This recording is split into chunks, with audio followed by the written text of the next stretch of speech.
to this edition of the Island Stats Sports Show. I'm your host, Earl Basting. Joining me is my co-host, Jason Juggling J. Ford. And this evening, we are joined by Hannah King, Jen Robinson, and Martin Wolf. I'm going to go right to you, Martin, because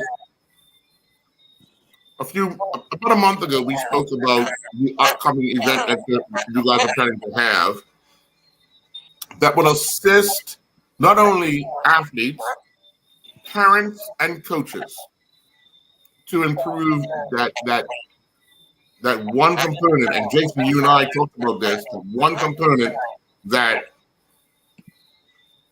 really affects athletes, and that's the mental side of sports. So, Martin, let's just do a recap of what we discussed before we go to Hannah and then we get back to Glenn. Let's just do a recap of what we discussed about a month ago, what you guys were planning to put on. And then I'm going to go to Hannah and I'm going to go to Glenn, and we want to get your perspective as well. Yeah, good evening, Bermuda. So a month ago, we discussed the clinic, and you guys had me on and asked some other questions. And thanks to Juggling Jay here, we have one of the topic areas for the parents, which is burnout. So, you wanted to see that. But yeah, sports psychology is something that has been talked about a lot in Bermuda. More so recently in the past couple of years. So, now you have two Bermudians who are qualified, myself and Hannah. Actually went through the same master's program, not at the same school, but the same program. So we're just looking to give back to Bermuda in whatever way possible we can. Yeah. Before I jump to Juggler, Hannah, let me ask you, what intrigued you about the program for you to get involved in it? Yeah, thanks for asking. I was previously on the national gymnastics team, so competed for Bermuda. My last competition was in 2006, though, if I date myself. So as an athlete myself, I just realized how important it is to learn about the mental side of sport, in that it elevates your performance when it matters most, right? So in competition, you see pressure getting to athletes really quickly. And I realized that it was something that I was really interested in from a science perspective, right? Because it's not a soft science. There is a lot of, it's related to brain science, neuroscience, for example. And I was really pulled to that. I was also really pulled to actually the psychology of injury. So Glenn obviously is the master of injury recovery. That's how we met, because I had a back injury as a gymnast. But I was also really interested in the mental side, the way you can recover from injury, from different types of skills you can build just in your mind as well. So sure. And Glenn, let me just come to you, because you work a lot with the body. Yes. You do a lot of hands-on. But in talking with athletes, you would have realized that despite the hands-on, they needed more. What were we lacking 10 years ago? Yeah, that's a good question. But easily 10 years ago and beyond. I've always found that we were lacking a little bit of sports psychology. We were lacking mental toughness, mental grit. Many of us would get out to competition and you see a whole lot of people in the stadium and you freeze up a little bit, So it's a matter of being able to, for me, it's a matter of being able to get the athlete physically ready for competition, but I didn't have the skill set to get them fully ready mentally. Sure. So hence, I started over 20 years ago talking about how can this be done. And, come full circle, here we are, starting with Hannah and Martin. Yeah. Sure. Jay, I'm going to come to you because we can't get away from it. On Friday, we had the Bermuda Half Day Marathon. There was a bunch of confusion. There was a whole pile of stuff going on. And now it sparked a online, I wouldn't say war. It really, a lot of people's eyes have been open to people and their mental state. Looking at what has transpired over the last 6 days, had anybody going through this, do you think the results will be a lot different of what was posted online? First of all, good evening, everybody. Welcome to the show. Earl, that's something that I think nobody can answer realistically because, different events, different experiences, sometimes there are pros and cons that come with it, right? Something, a reaction is a reaction. And so what may have transpired in somebody's life personally the week before, the day before, the night before, can also be a reaction the next day. So I would be remiss of me to even think of somebody that something may have happened after that race. So one thing about mental, and I'm pretty sure these professionals could, because there's no perfect science to it, right? There's no perfect science. When something affects somebody, how it affects somebody, the extent of the effect. So it's the great thing about what's happening now compared to 10 years ago, we're talking more about it. Before it was more taboo. But the first thing we'll say, oh, that person's crazy, or that person's having you give it some type of name and we just dismiss it, right? Like Umbe. Or that's Earl being Earl. You heard that with Manny Ramirez when he used to play for the Red Sox, right? That's Earl being Earl. We just leave him alone, right? We used to see with Botticelli when playing for Italy. That's Botticelli being Botticelli, right?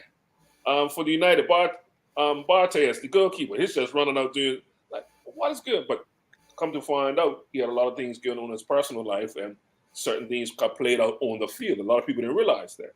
So for me, it's the fact that now it's come out of that umbrella of being taboo, and we're starting to see hopefully some good results. My question to you guys, and just because we're getting to the summer period, we're gonna have a lot of young national teams, a lot of young teams going abroad and competing. What is a preferred age to start these type of programs? Because we always talk about the adult side. What would be for the young people? What would be the preferred age?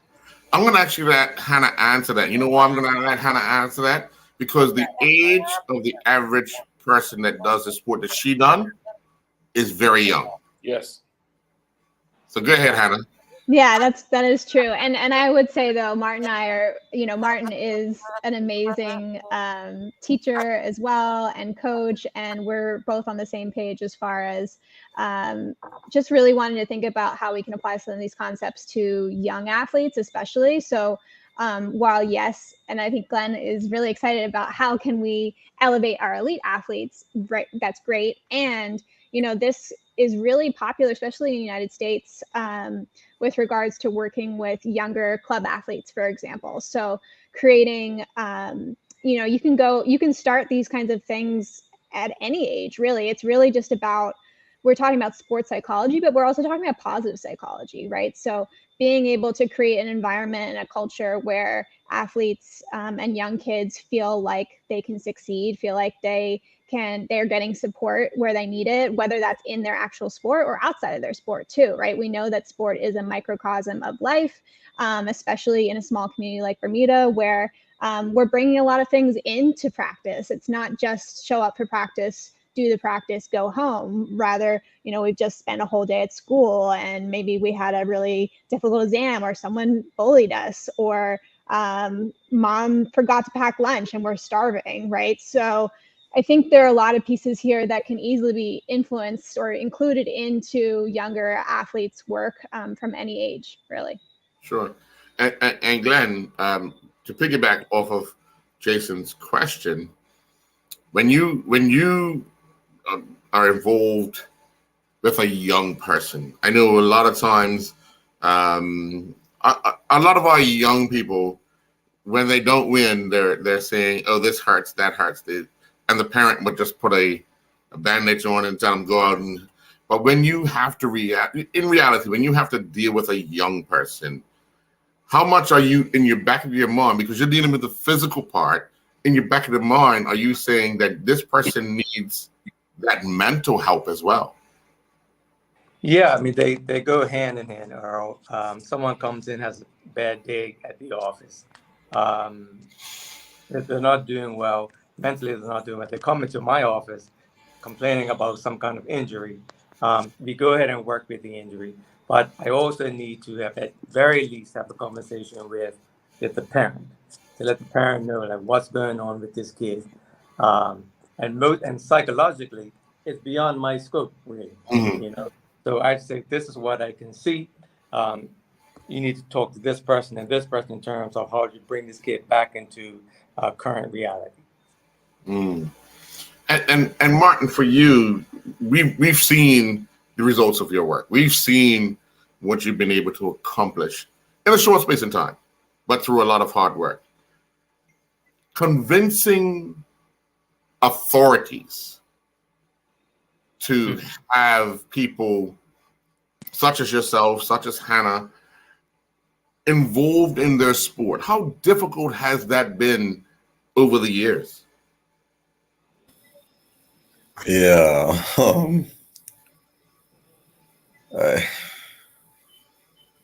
I know I put you in a spot.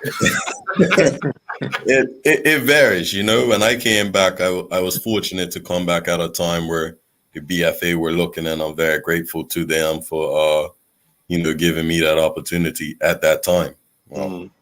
Eternally grateful to the Bermuda Football Association for that. I think that it's, again, I spoke to it the other day, you know what you know and you don't know what you don't know. Some people are still trying to figure it out. Does this work? Have we seen it? It takes a while to get past that hurdle mentally to say, is this really what we want to do? Because it comes at a cost as well. Mm-hmm. So the BFA were willing. Some others are willing. In terms of an organizational standpoint, I think in my experience, what I've seen here, I think the only hold up is the compensation piece. Like, do we want to spend this much money out on this? But I believe everybody in Bermuda is on that page where they know it's beneficial and they want to. It's just the financial piece. Sure. We're going to take our first commercial break. When we come back, Jason, you're up with your first question. We'll be right back.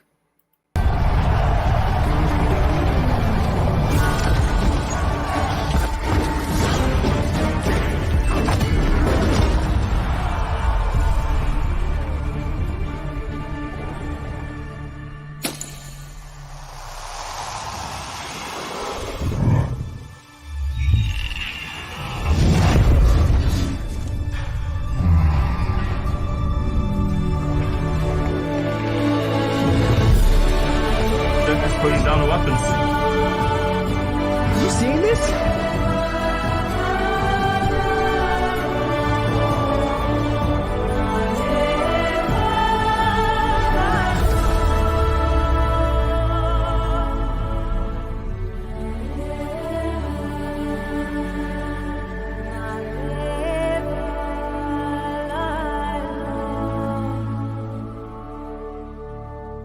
John Barrett & Son is bringing us something fresh and exciting for the new year.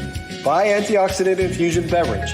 Bai delivers the natural antioxidant benefits of the coffee fruit in glorious combination with a variety of exotic fruit flavors, with only 1 gram of sugar and 10 calories per bottle. The folks at Bai are inviting us on a world tour through these amazing flavors. Brasilia blueberry, Zambia Bing cherry, Costa Rica clementine, Malawi mango, Panama peach, Ipanema pomegranate, Kupang strawberry kiwi, and more.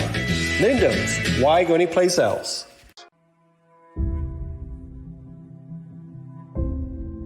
I'm also thankful and grateful because my greatest value of my life is my legacy. But why I do it? I feel supposed to do it. I was put here to be here, to do what I'm doing right now. Once I see somebody moving, it's the greatest joy for me.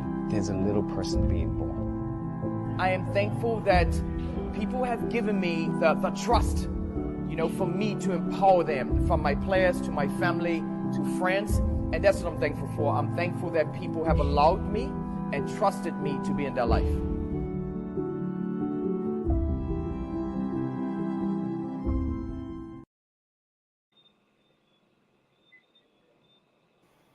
And welcome back. Jay? There's probably no one correct answer, but through you guys' program, and I think this is what you, Mark, you mentioned earlier about the financial part of it, the compensation part of it. So just take, for instance, for example, an organization that are looking for you guys to come in and take advantage of the skills. What would you deem success? Because basically, they're always going to want to know where does the success lead versus the compensation, right? That's always the figure that any team always has to battle with. Was this worth the money that we're spending? Give us some things that may be deemed as a success for certain organizations, because I know there's no one answer for everything.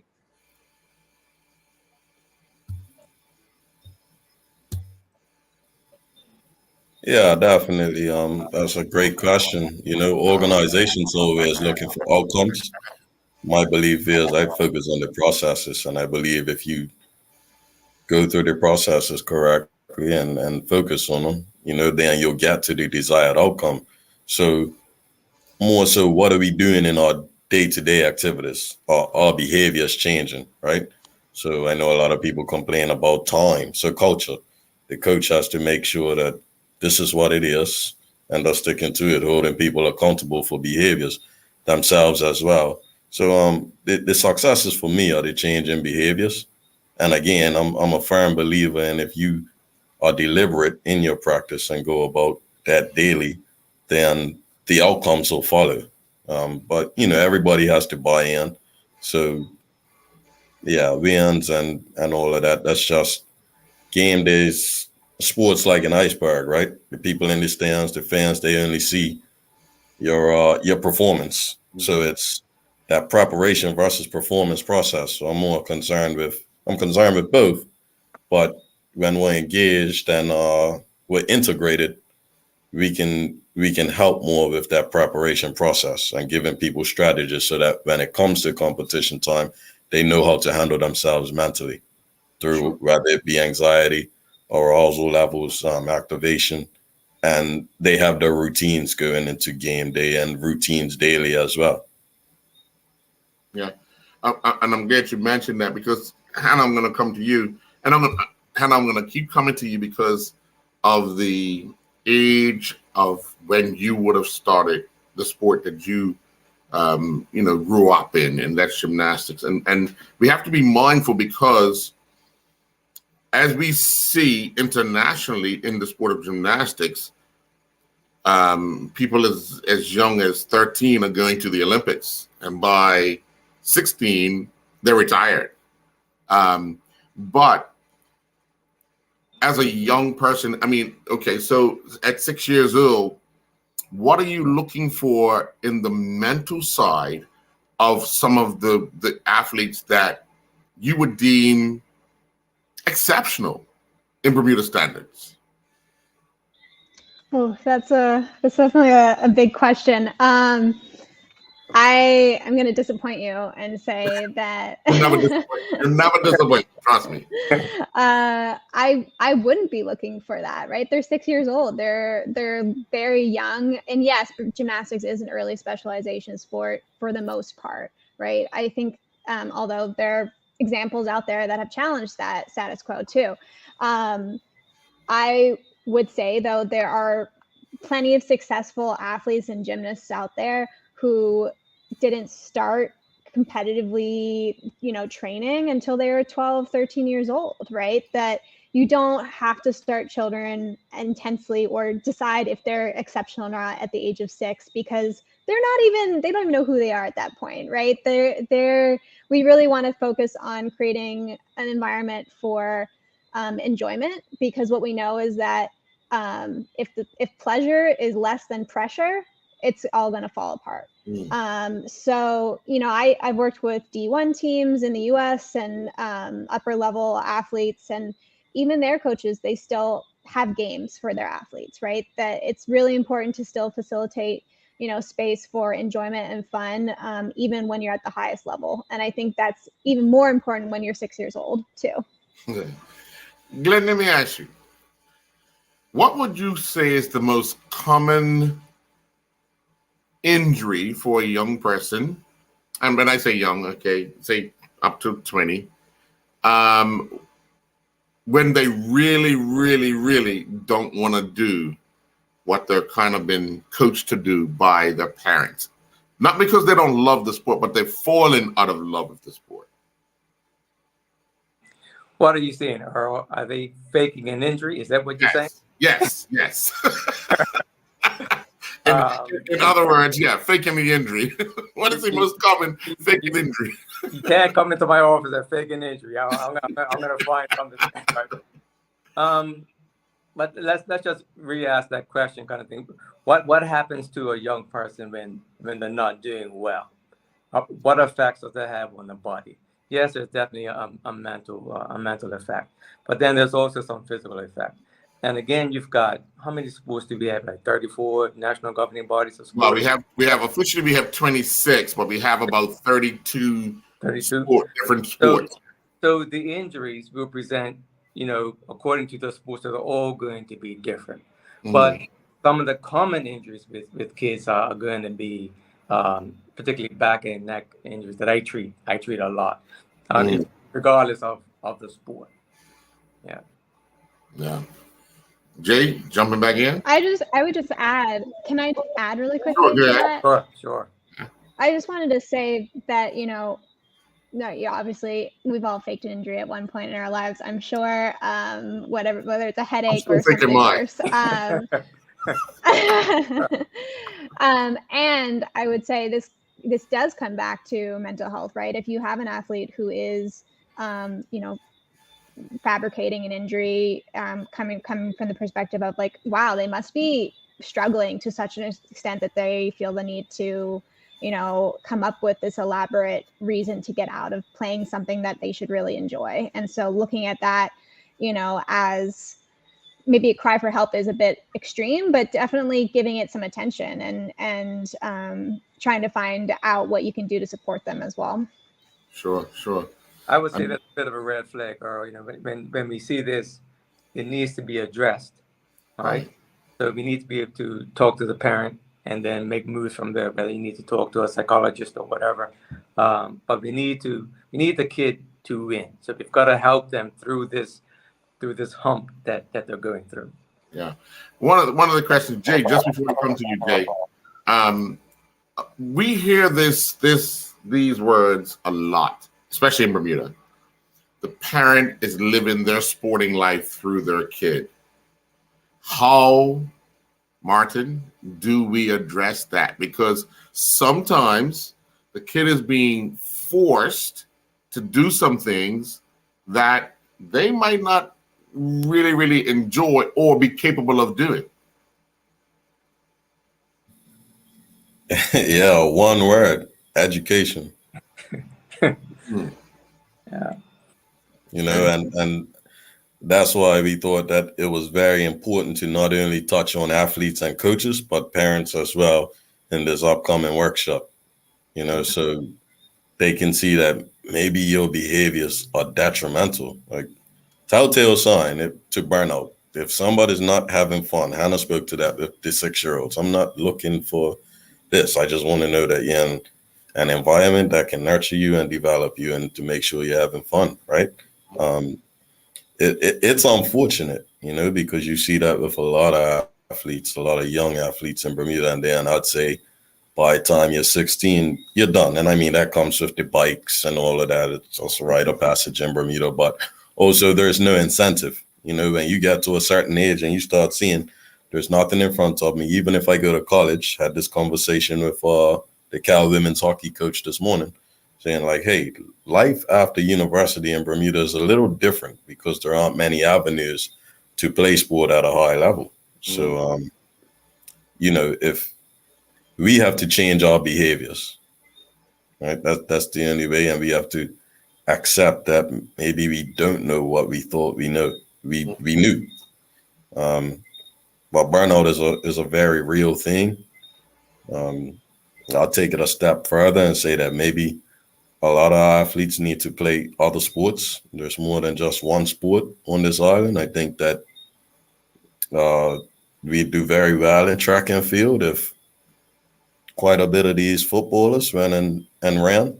I'm not knocking football at all. I just think that you look at it, you guys know, or what, depending on the competition and age level, there are 18 to 23 spots on a football team, on a national team. Mm-hmm. Sorry, guys, not everyone's going to get it. So you're all fighting for that spot. We're in a very good position in Bermuda because it's a small nation. So the likelihood of you representing your country on some level in some sport is pretty good, right? So just go do another sport, and maybe you'll find that you enjoy it a lot more than you thought. I mean, for myself, I was like, man, I just got to make a time, and I'm going. You guys got a trip every 2 years, and you have to make a team. So I'm like, it's just me. I just got to touch the wall at this time. So, yeah, I mean? We said it before. We're not short on talent. So Yeah. that's just my little spiel on trying to encourage people to go and play other sports other than football. Hey, Jay, you go dive in the Bassa pool and touch the wall. I'll time you. Put Flirty on, man. Come on. Before I ask my next question, I just want to piggyback on what Mar just said. And Mar, we've had this conversation last time we spoke about it, the burnout and likewise. But you mentioned about players playing other sports. Well, as you know, in most sports, it's trending the opposite. More sports, they used to have more of an off season. You see now they're basically playing all year round to get the optimal out of the athlete, right? Yeah. Whether it's influenced by scholarships, whether it's influenced by being an elite. So you have these, especially elite athletes now stuck in that sport. You can find some competition all year long. What do we say to that, though? I think, again, you have to go back to the age, right? There's a big thing they touched on when I did my bachelor's in physical education. Like, early specialization is not good. At a young age, they should be playing multiple sports. They need time off to rest. If they're going, that is going to lead to burnout. Like you said, they have no downtime. Some athletes are going from one sport to another, in the same day. Or you have academy training or national school training and club training. So you may go to club training and academy training, or you have to pick one. But everybody wants what they want. And I think that we as adults have to do a better job of protecting the athletes, because in a lot of cases, we are burning them out. So there is dialogue between the clubs and the academy on that, but it's hard when everybody wants the athlete. Like, the clubs feel like we need them and the academy feels like we need them, and both are correct. So you have to turn around and say, okay, what's best for this individual, and not look at it like a cookie cutter approach where this is my team. I have to take each individual on a case by case basis. Hold on a second, Jay. Yeah. I know it's taboo, especially in Bermuda, but here in Bermuda, our drinking age is quite young. Does this workshop speak to the substance abuse that also affects a lot of our young people? Sometimes to mask some of those anxiety. We've heard it many times, guys got to take a shot before they go out on the field. Mm-hmm. Different things like that. In this workshop, do we speak to some of the substance abuse that masks some of these problems that the athletes have? I think that's a great question. Interesting, because I talked to John Barry on Bermuda Day, and that was one of the things he brought up to me. I just wanted to say that. So again, we're still working on the content, but I'm going to definitely throw this one to Hannah.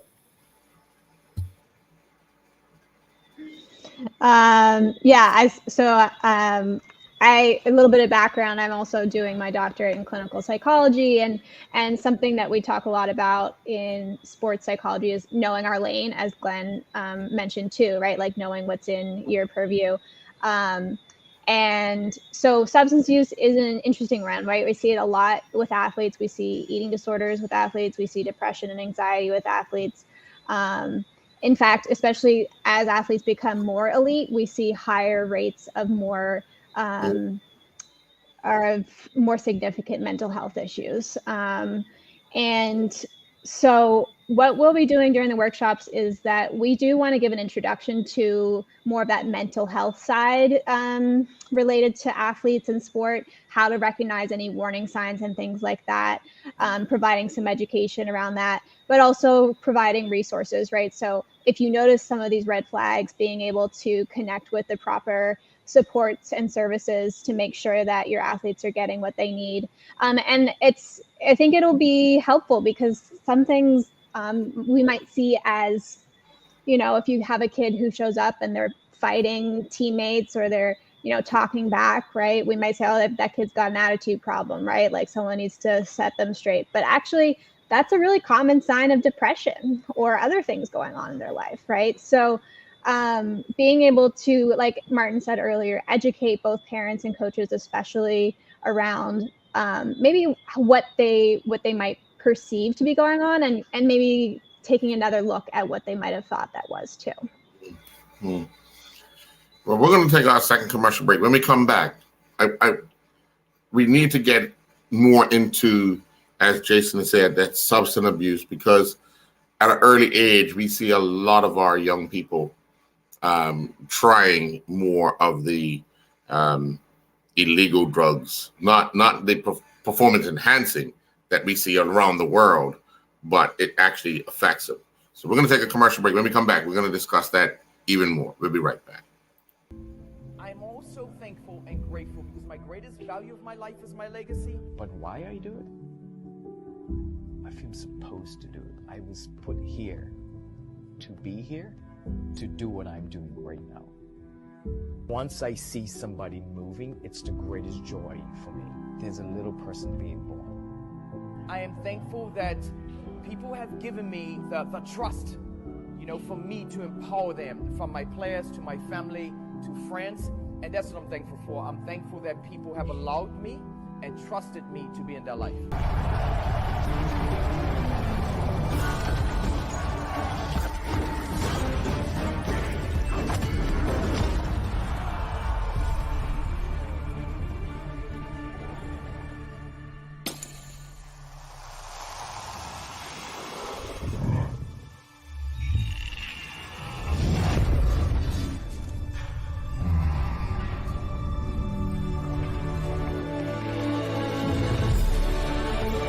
Putting down the weapons.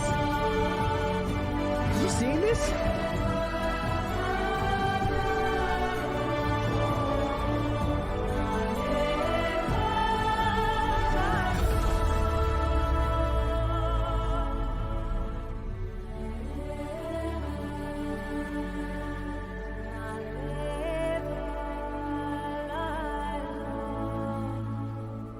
Here's one of our favorite feature brands, true veterans of the food awareness movement. Bob's Red Mill, the U.S. leading miller of organic whole grain foods.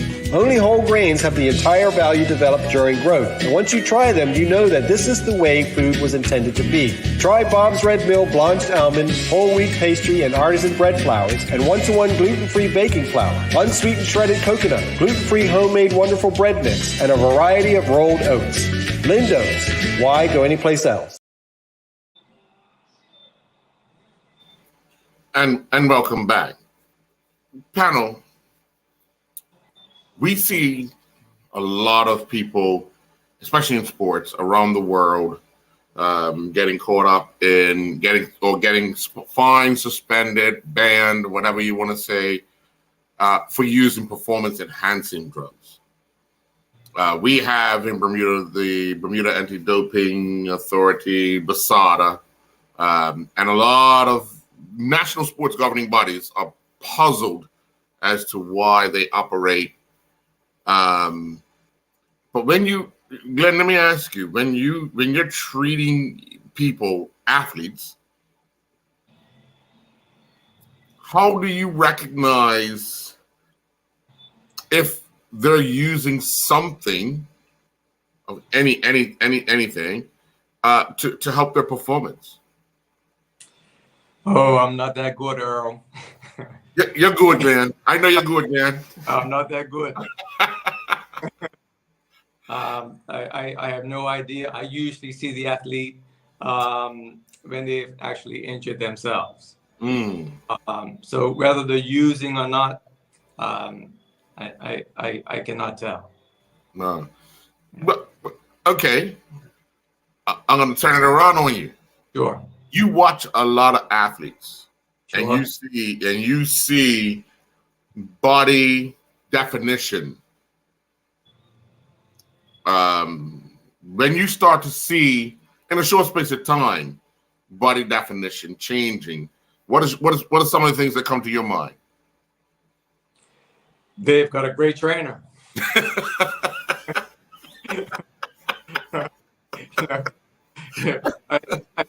I can't prove it, Earl. I'm not. Well, I'll see it. But and you're right. However, you have a lot of people that would say, "Hey, I saw Martin a month ago, and he didn't look as buffed as he does now. And what has he been doing over that month?" And for the athlete's sake, and Jay, we talk about it even in the sport of bodybuilding. You see how guys transform their bodies in a short space of time. I'm not saying that they're using or anything, but we see that transformation. Martin, for you, if you suspect someone in your training, how do you address it? Do you like approach them? Do you how does one address a situation like that? Yeah, just to be clear, we're talking about PEDs. Yes. Relationships. So the relationship has to be built first. So if I don't have a relationship with that person, I won't be the one to have the conversation. I can tell you that for myself personally. I would probably say my piece to somebody on the staff, most likely the one I think that has the closest relationship to him. And then they'll address it. I know in football, here with our national squads, the physio deals with all of that kind of stuff, right? Talks to them about the nutrition, and that's just this setup. Different setups work different ways. Right. The physio is probably the one they see the most. Like Leon says, guys go just to get a massage or whatever it is. So they end up spending a lot of time and talking with the physio most. So in this setup, I would address the physio if I didn't have the relationship. Sure. Jay? Rest. What are some of the patients? Can you give me some type of idea how many patients are coming to you with an injury that is caused of not resting, getting proper rest? Because obviously we know with especially elite athletes, we're always going. I need to listen to this because I never get rest. Exactly. And we know the problem is your gut, right? That's what I'm saying. I mean, we can help there. Right? But some of the injuries that we know that's just simple rest can probably prevent some of these injuries. For some athletes, the word rest is not a good word because sometimes they think that they need to keep going to get better. What I've seen over the years is that if you do not take care of yourself, if you don't give your body the chance to rest and recover, that majorly affects your performance in a negative way.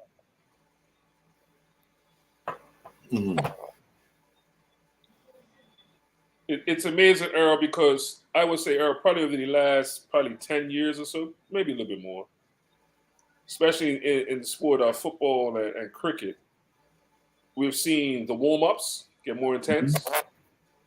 Well, we only see a few teams that actually warm down. Right? Games over, guys take off the jerseys and they're going, right? And there's a few coaches that come along and actually make sure they got another 20 minutes worth of warm down. Mm-hmm. Can you speak to that as far as recovery? To start off, and what we hear some professional teams, that's the start. The warm down is the start to recovery. I'll take a stab at it, Jay. Again, that is outside of my scope, but the trainers will know or should know how to warm up and cool down their athletes. That's simple. So let's just move forward. June 10th, Hannah. What can a parent, an athlete, a coach expect to hear from you?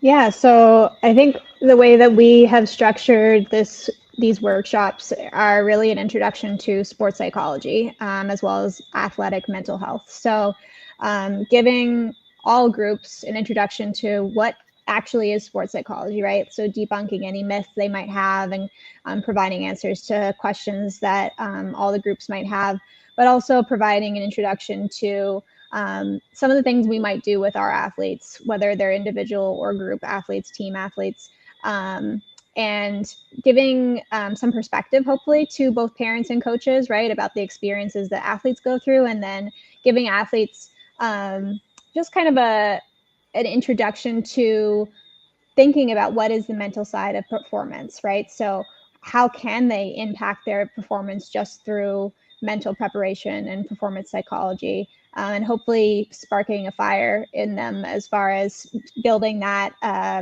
habit for themselves, whether that's on their own or through us or with their coaches too.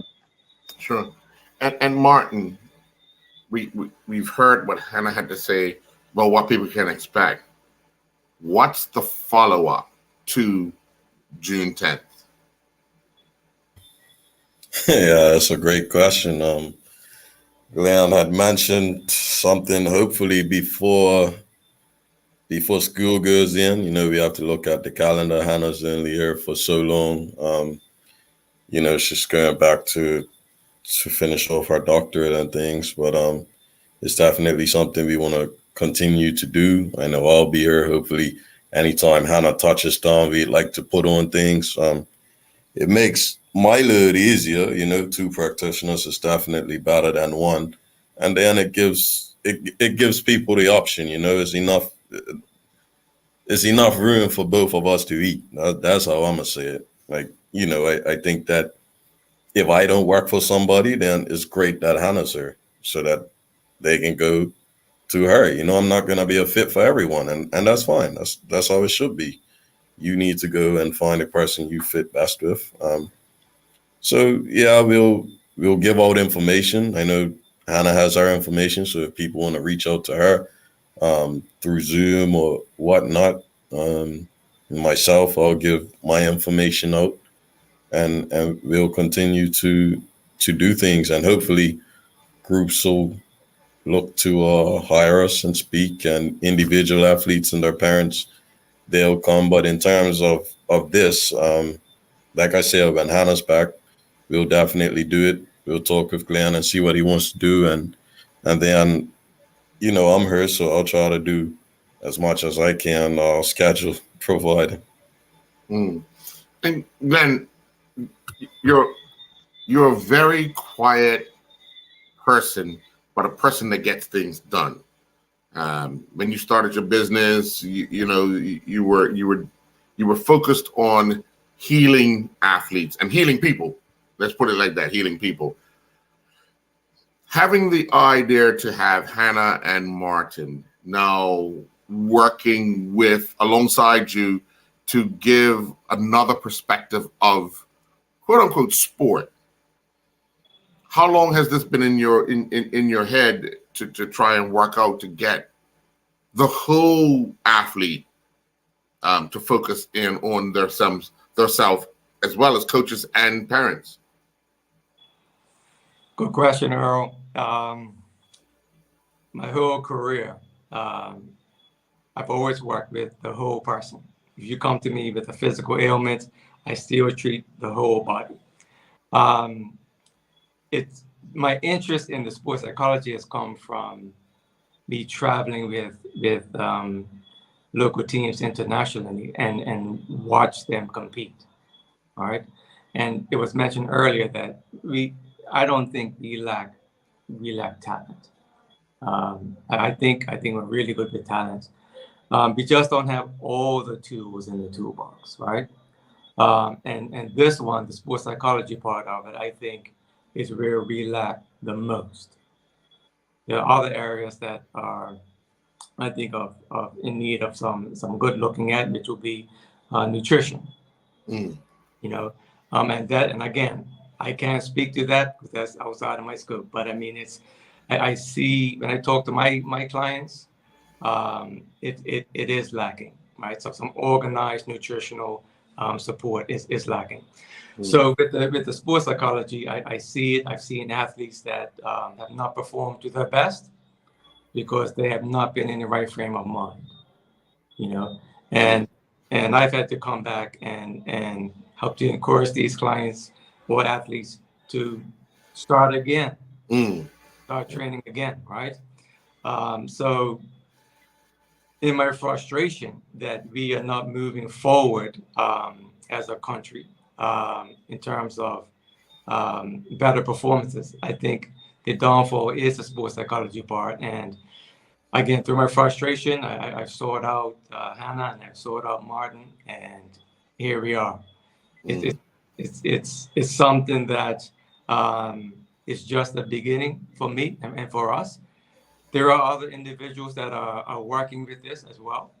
But you asked the question, or maybe Jay asked the question, what do we do next? Right. Well, you know, we'll have a postmortem, and then the intent is to really continue this daily. Like the information that the parents will get, the information that the coaches will get, will help feed daily training. You know, so if the 11-year-old kid comes, the idea is that he or she will learn some information that can be applied through his athletic career, and then is also transferable when they're finished their sports. So my main concern is let's create a better human being for our community, but we're going to use sport to get there. Yeah. Well said. We're going to take our final commercial break. When we come back, Martin, I want to get your perspective of when you were working, I wouldn't say full-time, but on a regular basis with the Bermuda Football Association, especially going through the Gold Cup, of how you perceived yourself and how, I guess, management would have perceived what you were attempting to do. We'll be right back. It seems everyone knows someone who's lactose intolerant or just avoiding dairy products. And fortunately, there's a growing array of delicious and nutritious alternatives. Pacific Natural Foods have been doing things their own way simply and sustainably for over a quarter century, making non-dairy beverages with the finest possible ingredients right down to the packaging. Try Pacific Natural Original and Vanilla Hemp Milk and Almond Original Plant-Based Beverage, all sweetened or unsweetened, and low-sodium organic vegetable or chicken broth. Lindo's, why go anyplace else? I'm also thankful and grateful because my greatest value of my life is my legacy. But why I do it? I feel supposed to do it. I was put here to be here, to do what I'm doing right now. Once I see somebody moving, it's the greatest joy for me. There's a little person being born. I am thankful that people have given me the trust, for me to empower them, from my players to my family to friends, and that's what I'm thankful for.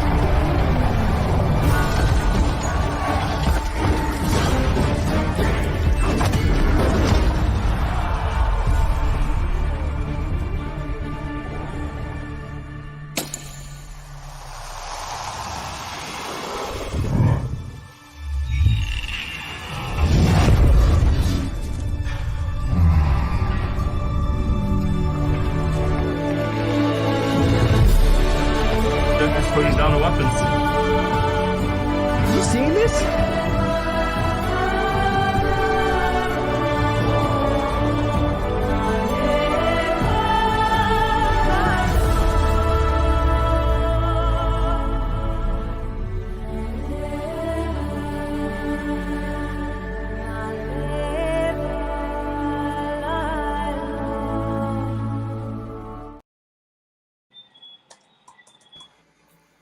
and welcome back. Well, Martin, as I said before we went to the commercial break, your experience of working, I guess, on a regular basis, more than regular, with the national team as they went through the Gold Cup. What was the experience like for you personally, working with a group of Bermuda's elite athletes?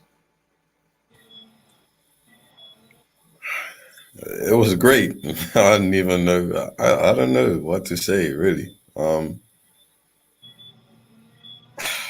I don't want to say a once in a lifetime opportunity, because I'm confident that we can get back to that level. Some things need to change, but yeah, at that time, I had the support of everyone, so it was easy. We knew what the routine was. The coaches were supportive. Everything was structured. It was a schedule. Everybody knew what was going on when. Sometimes I would look to see, okay, can I incorporate something in this drill? So, and for me, it was a learning experience. So the process, okay, I know we're going to a competition. I've been to many competitions, whether it be as an athlete or in this capacity at the university level with different teams. So it's more about the preparation and building the relationships, and how do we respond to adversity, or how do we respond to losses? How are our processes, specifically when we lose? That was one thing for me. Processes have to be the same, whether we win or lose. And I'm going to stick to that. I'm going to say, okay, sometimes I see when we win, I get that. We have the emotion, but let's get back to business. I know people have to get it out of the system, but for me, it was really a learning experience. I had to say, okay, Reese used to say, everybody's not like you. I'm saying, that's something I had to learn. Like, everybody's not going to see things my way. It probably took me a while in that, because I know what I'm trying to accomplish, but I had to understand that everybody has something they want to accomplish on staff. And sometimes it may not align while you're still trying to achieve the same objective. Sure. Right. So yeah, how to manage people and groups and coaches, and how do I get the best out of you for a performance? Sometimes you might say, okay, this is what I've got laid out, and then something happens. Scrap that. We're gonna hit another topic. Is this a whole group activity? Is it board meetings with the different positional groups? So it was more of an experience than anything. And then, learning the coaches and how they tick and what they want and what they need. And, but I definitely felt supported. Ray James will say, Ray James told somebody one time, we went down to Puerto Rico with the under 20s, and he told them, that was when Nijai, Tucker, and that group, we went down a couple of years back, and he said, everybody has to talk to him, like, meaning me. Right. So, everybody, we have a lot of big personalities in Bermuda, and some of them felt like, one in particular felt like they didn't need to. And Ray said, even the $10 million man has to sit down and talk to him. And I'm just Nucky.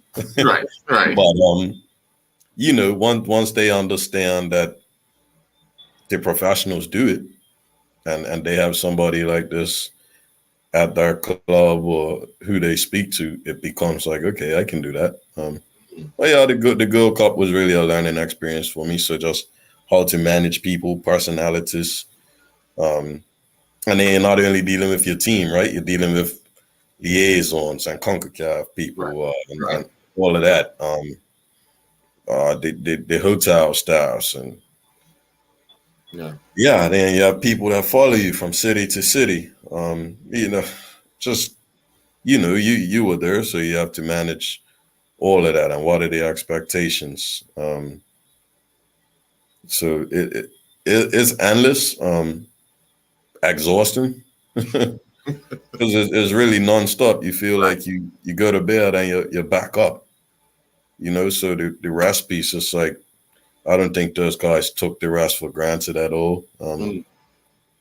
But for me, where did I make mistakes? Like, it was just at halftime of the first game, I felt like, okay, we're up. Like, we had a lot of adrenaline. We played, I'm saying, man, this is Haiti. So you already know they're gonna come back with a response, and we were just sucking her in the changing room. Like, those guys played the hearts of probably one of the best games I've ever seen them play, regardless of the result.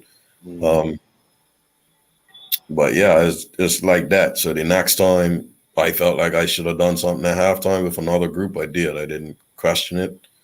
So you learn and make the changes immediately. So again, it's a learning experience. Sure. Hannah, let me ask you, were you in competition that something happened during competition that drove you to do what you're doing now? Or was it something after you finished competing that you saw the need for, not just for your sport, but for sport in general?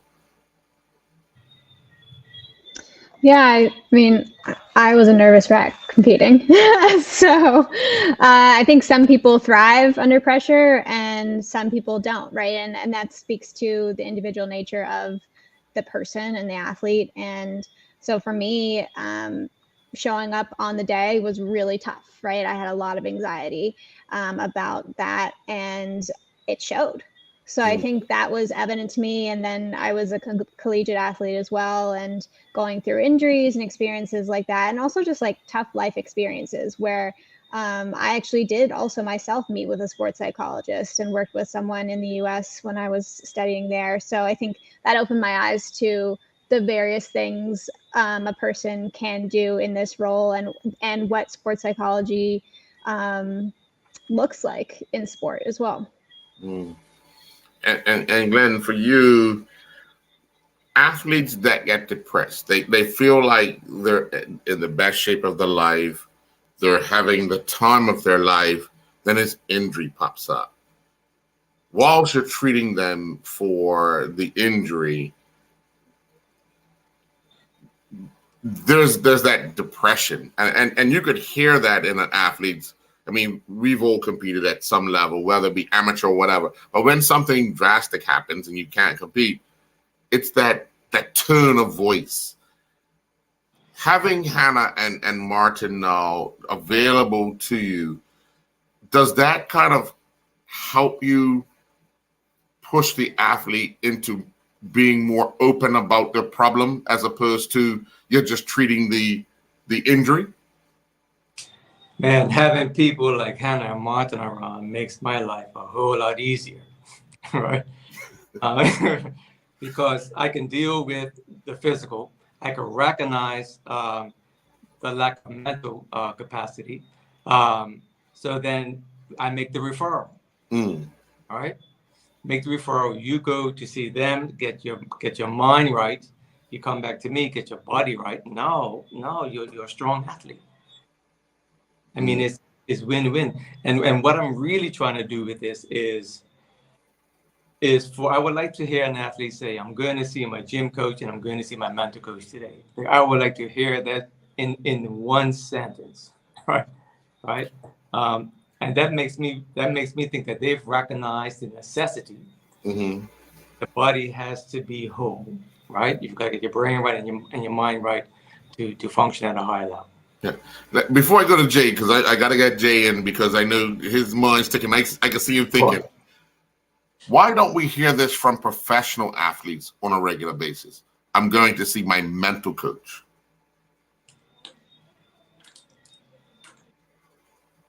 Anyone? I think you do. I'll jump in. I think that, yes, it's still new, but there are plenty of athletes out there who are now outspoken about seeing sports psychologists. So I always bring on Michael Phelps. He was a pioneer, obviously, in swimming, but also pioneer in talking about mental health and sports psychology.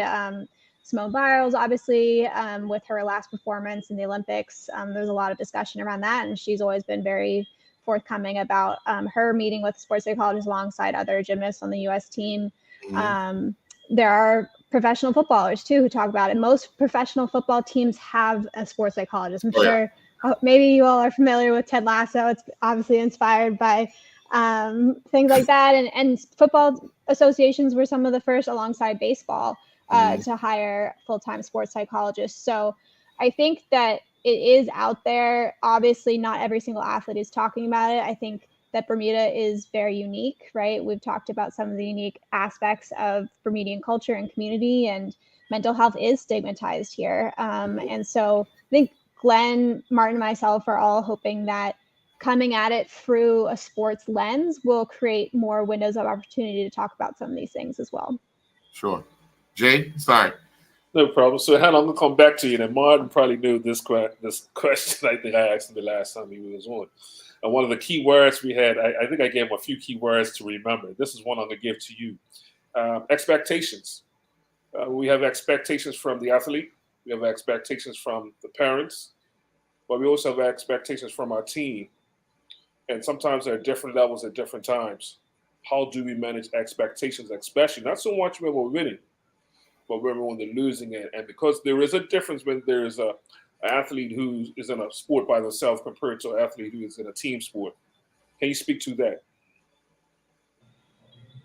Yeah, I would say that's part of the process, right? That, as Martin spoke to in his experience, that expectations, managing personalities is a big component, especially if you're, a mental coach on a team that's traveling as well.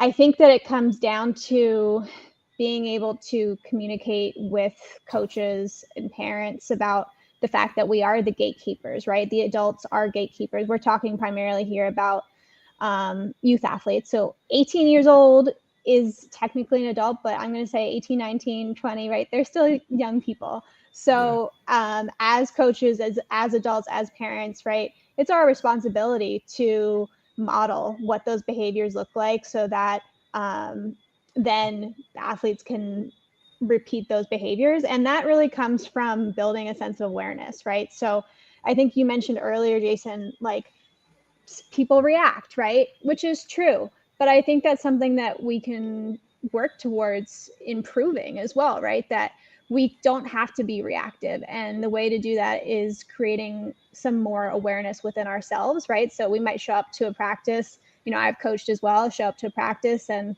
I just got a bill that made me very unhappy or upset, or someone just cut me off on the road, right? And being able to check in with myself, see what I'm bringing to practice first before starting that practice, and being able to say, okay, like, can I leave it in the car, right? Can I leave it here and go, and be authentic and 100% as their coach right now in the moment? So I'm sure Martin would agree, really practicing present awareness through like mindfulness and meditation is a really common technique that we encourage as a skill for coaches, especially.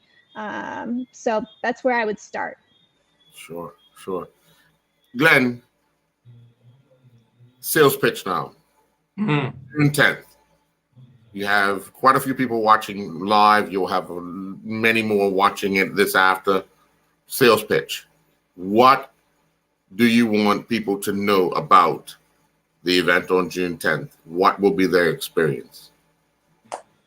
I want them to know that they're going to learn something on this day. They're going to learn something about themselves and how they can apply it to those who they work with. All right. So learning is continuous. Like I've been doing what I've been doing for 30 years and I'm still hungry for knowledge. All right. So if you've been coaching for a while, if you've been a parent for a while, here's some new information for you. Come out, check it out. And then if it fits you, go ahead and apply it to your athletes. Sure. Martin? Sales pitch. I like to have fun, man. Come out. See what's happening. Like you said, football has a terminology. What's in your locker? I'm looking to put more things in your toolbox. So if your toolbox is empty, let's come fill it up. If it's quite full, let's put a few more things in there. Let it run over. Hannah? Oh, the pressure is on now. She smiled. I would say, hopefully, and this is something that we've talked a lot about, Bermuda culture, identity, community is really important to us, and that's part of this work. So we hope to bring some more understanding perhaps to these workshops about the interplay between Bermudian identity and the pressures that come alongside those identities with being an athlete, whether you're a youth athlete or an elite athlete too. So that's a unique area that we hope to bring on June 10th. All right. Well, thank you very, very much. We will be looking out for June 10th to see what you guys can bring. And hopefully it is well attended, because every little bit of advice helps. And I would say this to any athlete, any parent, any coach. You don't know it all. Here's an opportunity to learn some more. 3 people are willing to give you information. How you receive it, it's all on you. But don't not show up, and then you're missing out. So with that, we say good night. Thank you very much. We'll be back next week, Wednesday, with another edition of the Art and Stat Sports Show. Good night, folks. Good night. Good night.